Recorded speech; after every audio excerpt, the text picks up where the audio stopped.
평안을 너희에게 끼치노니 곧 나의 평안을 너희에게 주노라.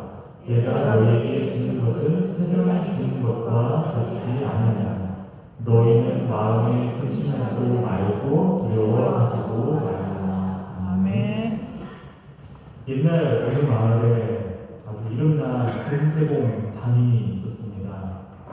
그리 공방했는데 이글거리는 불길이 타오르고 있었고 쇳소리 그리고 망치소리가 하루도 멈추지 않았습니다. 어느 날 그의 어린 제자가 스승의 작업을 유심히 지켜보다가 스승에게 물었습니다. 스승님, 왜 금을 그렇게 오래 불 속에 두시는 거예요? 이렇게 지금 눈으로 보기에도 충분히 반짝이는데 오히려 더 뜨겁게 불이 오르고 높이시네요. 장인은 대답하지 않고 풀무질을 한참 더 세게 하겠습니다. 불은 더욱더 거세게 타올랐고 금속은 이제 시뻘겋게 달아올라서 거의 녹아내릴 지경에 이르렀습니다. 그 광경을 바라봤던 제자는 겁이 났습니다. 이러다가 이 귀한 금이 다 녹아 없어져 버리는 거 아니에요? 이제는 너무 과한 것 같습니다. 그때 장인은 이제 고개를 들어서 부드럽게 말했습니다. 얘야, 금은 불을 만나야 비로소 참모습을 드러낸단다. 불이 부룩하면 겉만 반짝이고 속에는 불순물이 여전히 남아있지. 진짜 금은 불을 두려워하지 않아. 불이 닿을수록 더 순수해지거든.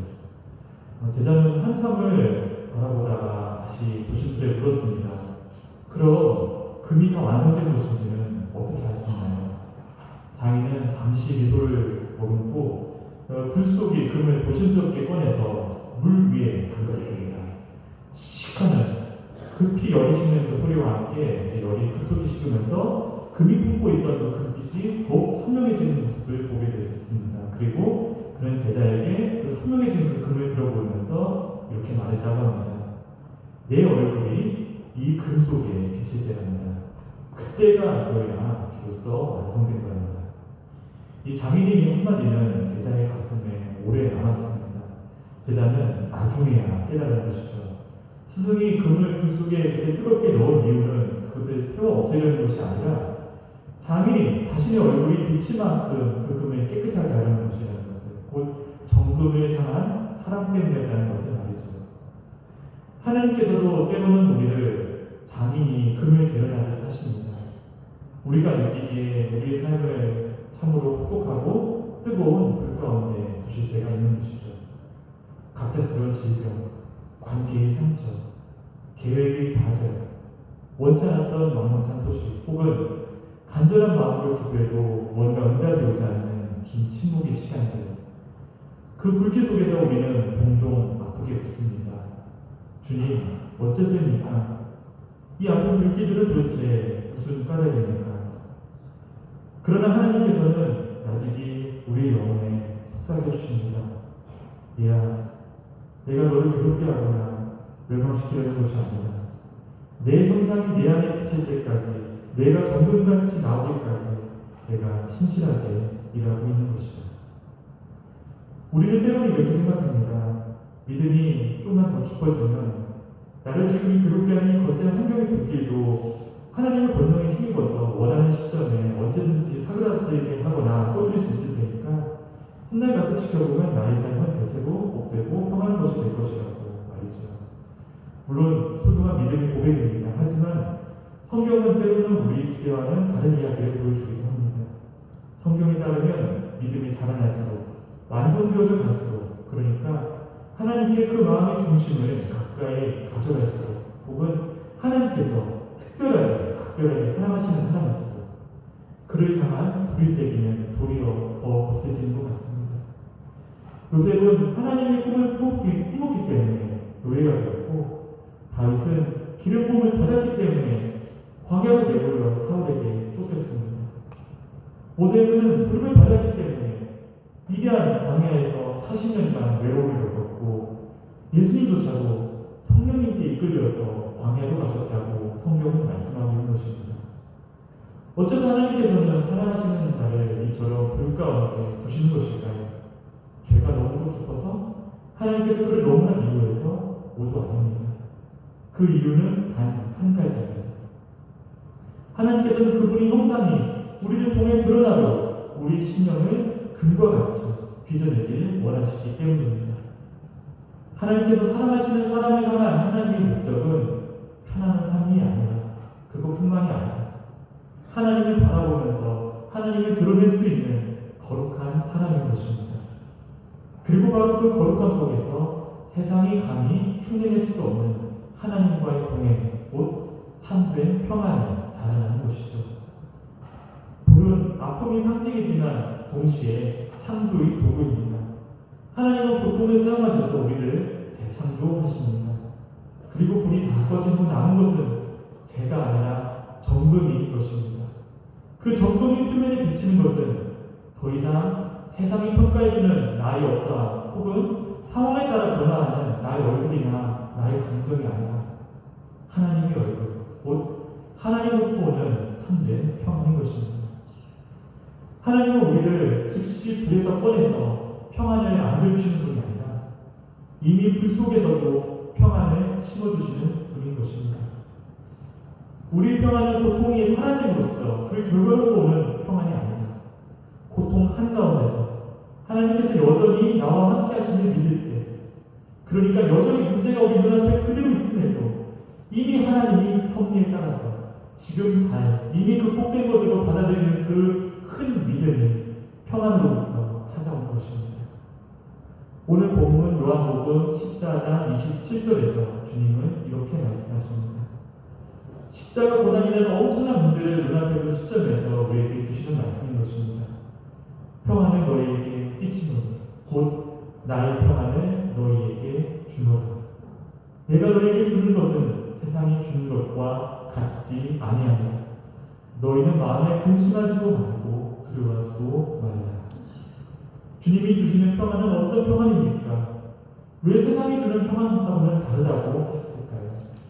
그리고 그 평안은 어째서 하나님을 바라보는 믿음 안에서 불을 통과한 사람들에게 주어진 것일까요? 오늘 말씀은 예수님께서 십자가를 짊어지시기 전에 제자들에게 하신 이야기 중 고별 담화 중 한 부분입니다. 요한복음 13장에서 예수님께서는 제자들을 발시켜 주셨고 14장에서 제자들에게 너희는 근심하지 말라. 하나님을 믿으니 또 나를 믿으라. 1절에서 이렇게 말씀해 주십니다. 그리고 바로 그 14장의 중심에서 오늘의 구절은 평안을 너희에게 끼치노니 곧 나의 평안을 너희에게 주노라라고 말씀해 주고 계신 것입니다. 십자가의 길로 돌아가기 직전에 제자들은 늘 자신들 곁에 계셨던 그 예수님께서 갑자기 잘못되실지도 모른다는 생각 때문에 두려움에 떨었었고, 그렇게 예수님을 통해 예고되는 환난은 곧 폭풍처럼 제자들을 삼킬 준비를 하고 있었던 것입니다. 그때 예수님께서는 제자들에게 바로 평안을 말씀해 주신 것이죠. 여기서 평안으로 말을 쓴되어 있는 이 단어는 바로 원어는 AM이라는 단어입니다. 이 단어는 우리가 잘 알고 있는 바로 히브리어 샬롬과 이어져 있는, 직접 연결되어져 있는 단어인 것이죠. 샬롬은 단순히 분쟁이 없는 상태나 마음이 차분히 안정된 상태만을 가리키는 것이 아닙니다. 구약 성경에서의 샬롬은 하나님과의 관계가 온전히 회복된 상태, 즉 하나님 안에서 모든 것이 제자리를 찾은 완전한 조화를 의미하는 것입니다. 예수님께서는 내가 주는 평안은 세상이 주는 것과 같지 않다고 말씀하십니다. 생각해보면 세상이 주는 평안은 언제나 조건적입니다. 환경이 조용할 때, 평탄할 때, 내가 건강할 때, 혹은 소유가 충분하게 될 때, 그런 조건에 근거해서 갖게 되는 마음이 곧 세상이 말하는 평안인 것이죠. 하지만 그러한 평안은 약간의 바람만 불어도 쉽사리 흔들려버립니다. 뜻하지 않는 일로 건강이나 혹은 소유가 줄어들면 마음이 바로 불안해지게 되죠. 심지어 요즘 젊은 사람들 사이에서는 제 소유는 그대로인데 다른 사람의 소유가 좋은 일로 인해서 늘어나게 되면 그것을 바라보면서도 마음이 불안해진다는 그런 이야기도 종종 들려옵니다. 또한 다른 사람들이 이런저런 말 한마디나 행동 하나 때문에 갑자기 평안했던 나의 마음이 갑자기 그 기쁨이 무너져 내림을 우리는 종종 느끼기도 합니다. 세상의 평안은 상황이 균형 위에 서 있는 참으로 위태로워 보이는 평안이지만 주님께서 말씀하시는 평안은 바로 관계 위에 서 있는 평안인 것입니다. 환경이 아니라 하나님과의 관계가 바로 섰을 때 주어지는 평안인 것이죠. 요한복음 14장의 시점은 예수님께서 십자가 고난을 앞두고 제자들을 떠나야 그러므로 예수님께서 말씀하시는 평안은 고난을 연하고 하는 힘으로서의 평안이 아닌 것입니다. 오히려 고난을 능히 통과할 수 있도록 하는, 고난 넘어 있는 하나님의 섭리를 실감으로써 오는 평안인 것입니다.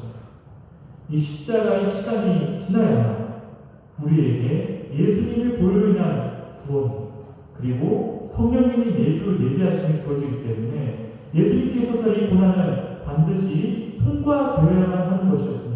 예수님께서는 이것을 너무나 잘 알고 계셨죠. 때문에 십자가의 고통 안에서도 예수님께서는 평안을 잃지 않으셨습니다. 그분의 평안은 상황이나 조건이 아니라 하나님 아버지의 뜻에 대한 절대적인 신뢰 위에 있었기 때문입니다. 그 예수님께서 제자들에게도 동일한 평안을 약속해주고 계신 것입니다. 요한복음 16장에 보면 32절에서 내가 혼자 있는 것이 아니라 아버지께서 나와 함께 계시니라고 말씀하고 계십니다. 주님께서는 이어서 33절에서 이렇게 말씀하고 계십니다. 이것을 너희에게 이르는 것은 너희도 내 안에서 평안을 누리게 하려 하느니라. 세상에서는 너희가 환난을 당하나 담대하라. 내가 세상을 이기었노라. 또한 십자가 부활도 예수님께서 제자들에게 나타나신 말씀하셨을 때 그분의 첫마디 또한 평안이었습니다. 요한복음 20장 19절 말씀입니다. 예수께서 오사 가운데 서서 이르시되 너희에게 평강이 있을지어다. 죽음을 이기신 분을 통해 선포된 평강은 곧 새 창조의 선언인 것입니다.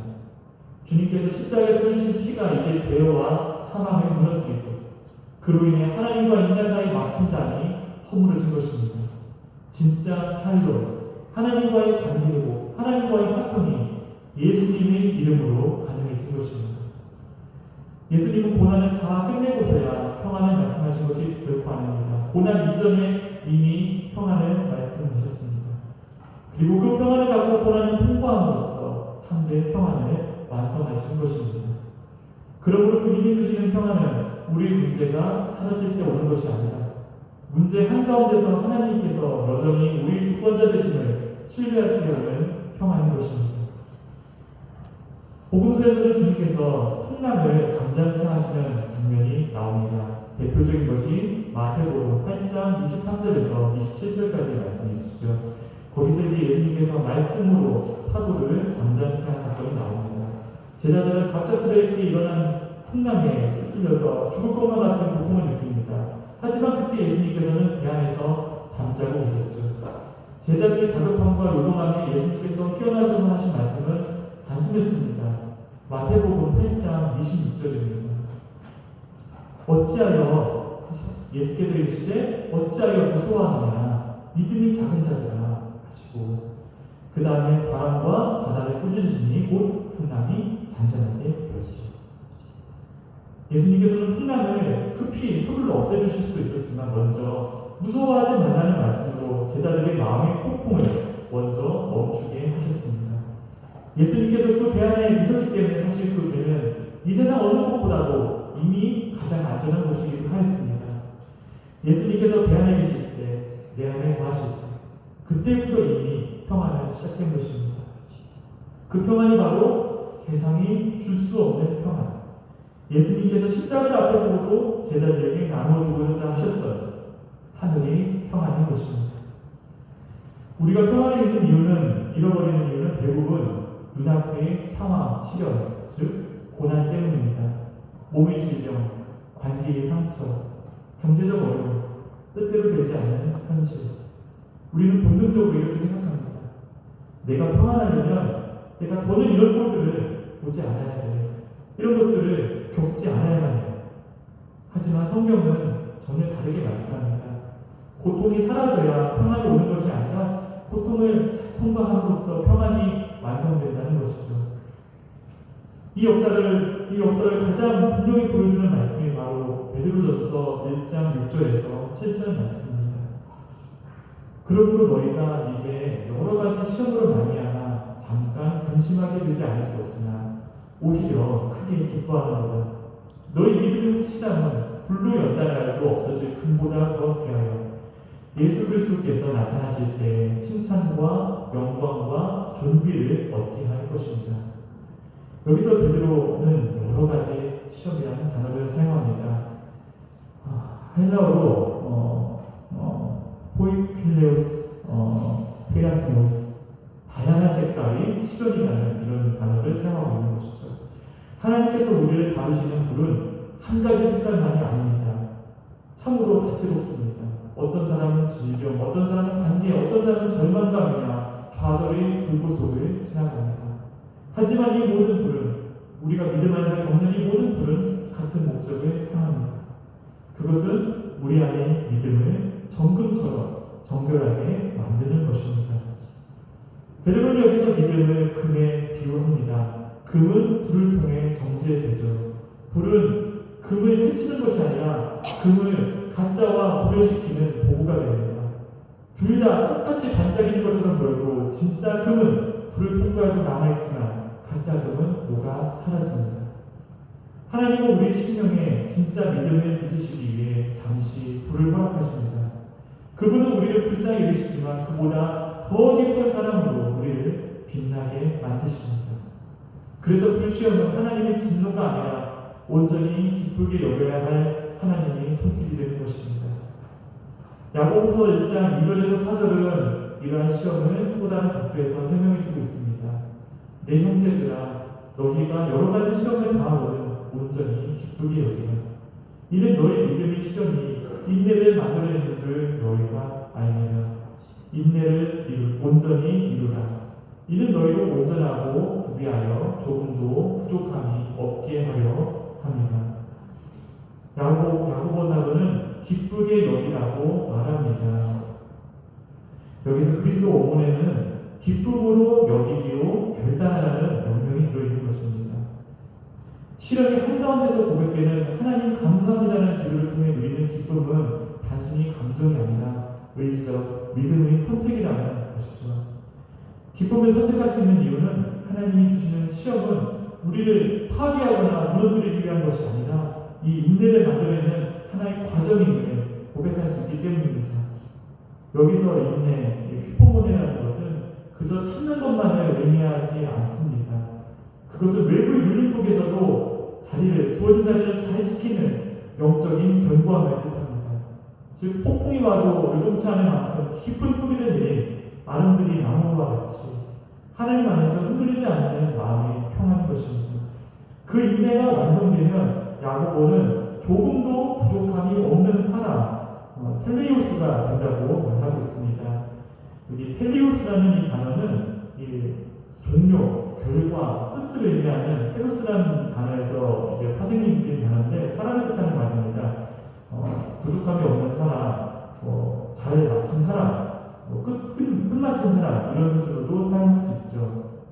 사실은 엄밀히 말하면 끝이라는 의미보다는 목적지나 목표점, 완성점이라는 어떤 그런 뉘앙스가 더 적합한 단어이기도 합니다. 여기에 사람을 나타내는 어떤 끝에 이오스라는 것이 붙어서 텔리오스라고 이렇게 부르는 것인데 성숙한 사람, 목적에 도달한 사람이라는 의미가 이 안에 담겨있는 것입니다. 그것이 바로 야고보 사도가 말하는 조금도 부족함이 없는 사람이라는 뜻이죠.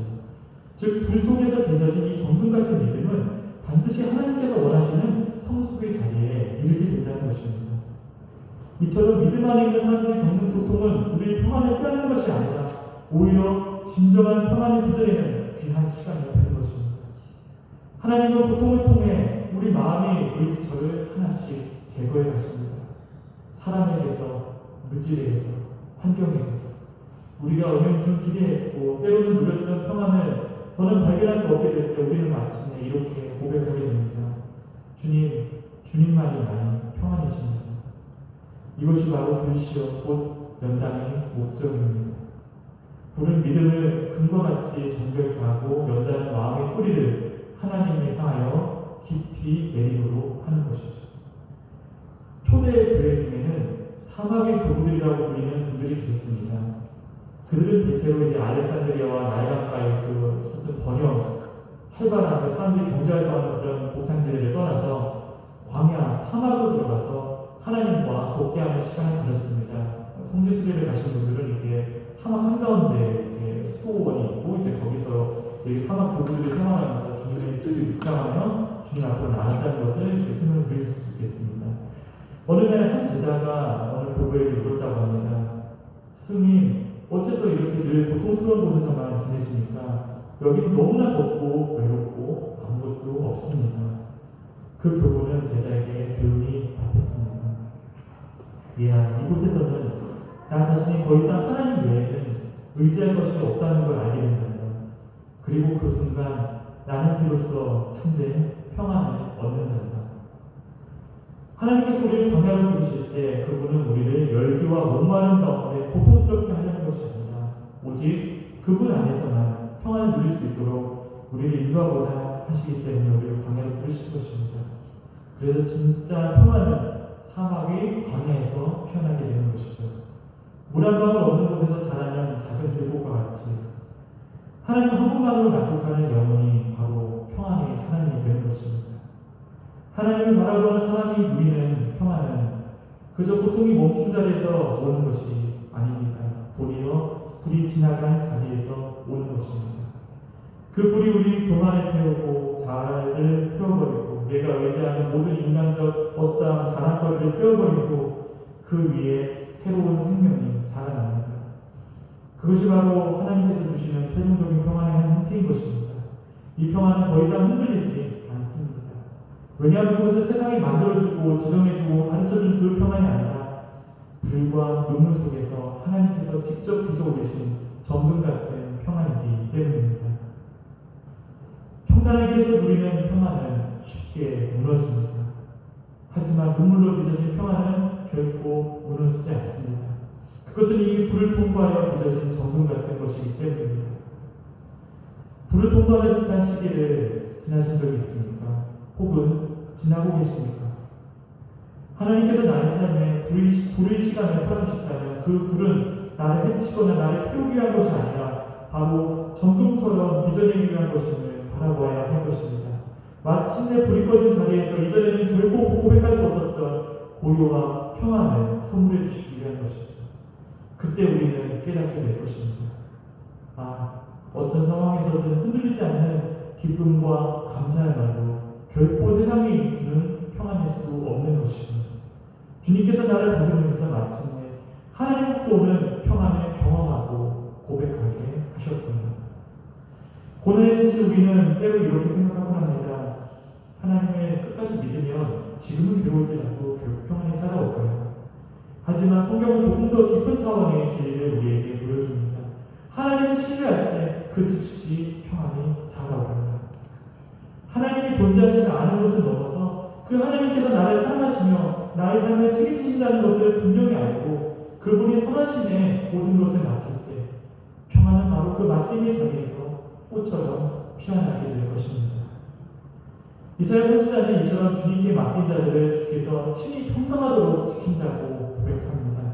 이사야서 26장 3절 말씀입니다. 주께서 심지가 견고한 자를 평강하도록 지키시리니 이는 그가 주를 신뢰함이니라. 이사야서 말씀은 남유다의 멸망과 포로기 혼란 속에서 주어진 예언의 말씀입니다. 백성들은 그들이 나라를 잃어버릴 것이며 이로써 희망과 미래가 그들 가운데서 사라질 것이라는 것이죠. 하지만 그럼에도 이사야는 놀라운 선언을 합니다. 주께서 심지가 견고한 자를 평강하게 지키신다는 것입니다.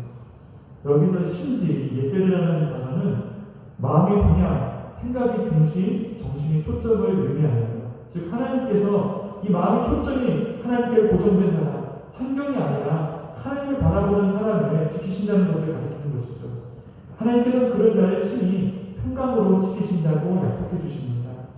이 구절에서 히브리어로 평강, 꼭 이 샬롬이라는 단어가 원어에 보면 샬롬이라고 두 번이 붙어져서 반복이 됩니다.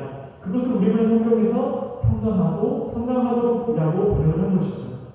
이는 단순히 이례적인 감정적인 평안이 아니라 완전하고 조건에 상관없는 지속적인 평안, 즉 흔들리지 않는 하나님부터 온 그 평안의 상태를 뜻하는 것입니다. 그 이유를 선지자 이사야는 분명히 말하고 있는 것이죠. 이는 그가 주를 신뢰함입니다. 평강의 근원은 상황의 안정이 아니라 신뢰의 방향인 것입니다. 불안한 세상 속에서 하나님을 바라보는 그 시선, 그 신뢰가 우리 마음의 방패가 되어서 하나님 안에서 우리가 평강을 누리며 살 수 있도록 우리를 지켜주는 것입니다. 사도 바울 또한 하나님께서 주시는 평강을 말씀하고 있습니다. 빌립보서 4장 6절에서 7절에서 말이죠. 아무것도 염려하지 말고 다만 모든 일에 기도와 간구로 너희 구할 것을 감사함으로 하나님께 아뢰라.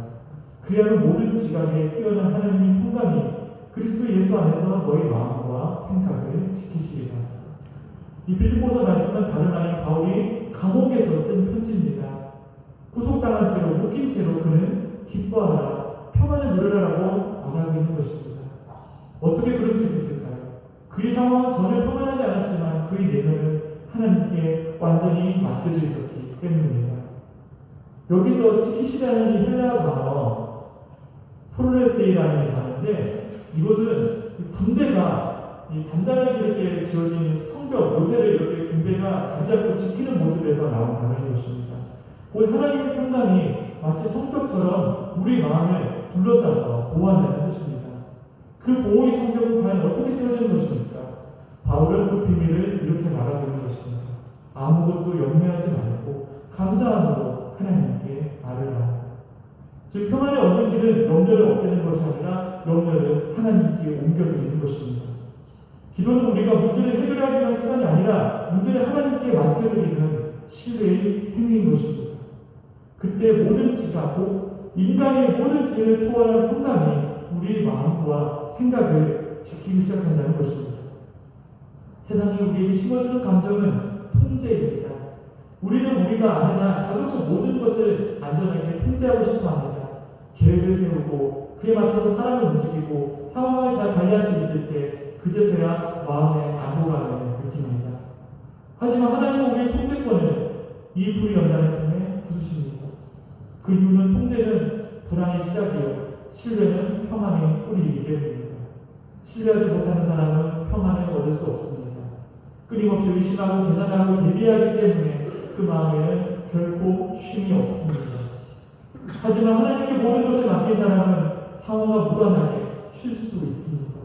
결과를 통제하지 않아도 되기 때문입니다. 결과의 주인은 내가 아니라 하나님임을 고백하기 때문입니다. 이사야는 주께서 심지가 견고한 자를 평강하게 지키신다고 말씀했습니다. 바울은 하나님의 평강이 우리 마음과 생각을 지키신다고 말씀했습니다. 이 두 말씀은 서로가 서로를 지탱해 줍니다. 이사야는 우리에게 평안을 주시는 분은 하나님이시다라고 말씀하셨다면 바울은 그 평안을 지키는 길은 하나님께 우리 염려를 맡기는 것이라는 것을 일깨워주고 있는 것이죠. 결국 평안은 불이 없어진 결과가 아니라 불이 일부어내는 하나님과의 관계인 것입니다. 하나님 향한 신의 깊이가 우리가 누릴 수 있는 평안의 깊이를 결정합니다. 하나님께 깊이 맡기는 사람은 더 깊은 평안을 누리게 됩니다. 하나님 향한 가장 완전한 신뢰의 모범이 바로 예수님이신 것이죠. 겟세마네 동산에서 예수님께서는 이렇게 기도하셨습니다. 마태복음 26장 39절 말씀입니다. 내 아버지여, 만일 할 만하거든 이 잔을 내게서 지나가게 하옵소서. 그러나 나의 원대로 아시옵고 아버지의 원대로 하옵소서.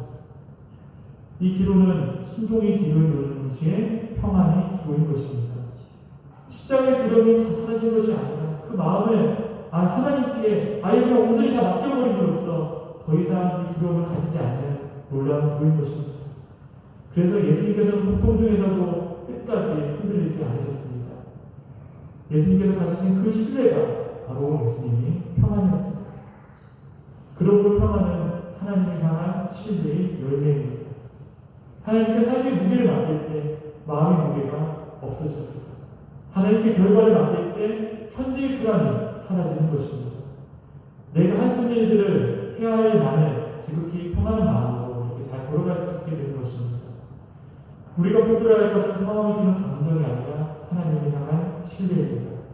불 가운데서도 하나님을 향한 신뢰 위에 세워지는 평안은 세상이 흔들 수가 없습니다. 바울이 감옥에서 찬송을 부르고 다윗이 광야에서 노래하고 예수님께서 십자가 앞에서 제자들에게 평안을 선언해 주신 까닭을 우리는 늘 잊어서는 안 될 것입니다. 평안은 나를 빚으시는 하나님을 향한 신뢰 가운데 자라납니다. 그리고 그 신뢰의 뿌리가 깊어질수록 우리 안의 평안은 누구도 빼앗을 수 없는 것이 되는 것입니다. 예수님은 환난 없는 평안이 아니라 환난을 이기는 평안이 약속하셨습니다. 세상이 주는 평안이 고요한 호소와 같다면 주님이 주시는 평안은 폭풍 속에서도 가라앉지 않는 배와 같습니다. 그 평안은 결코 고통이 사라질 때 오는 것이 아닙니다. 불이 꺼진 자리에 오는 것이죠. 불이 꺼진 자리에 지나 이렇게 불이 가라앉은 자리에 오는 그 평안은 연단의 통과 믿음 위에 피어나는 정금과 같은 도요인 것입니다. 10편 119편 165절을 이렇게 말씀합니다.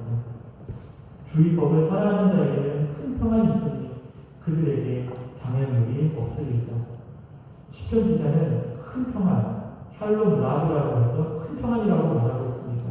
잠깐의 위로가 아니라 크고 넓은 평안, 폭풍에도 사라지지 않는 깊이 뿌리내린 평안을 말씀하고 있는 것입니다.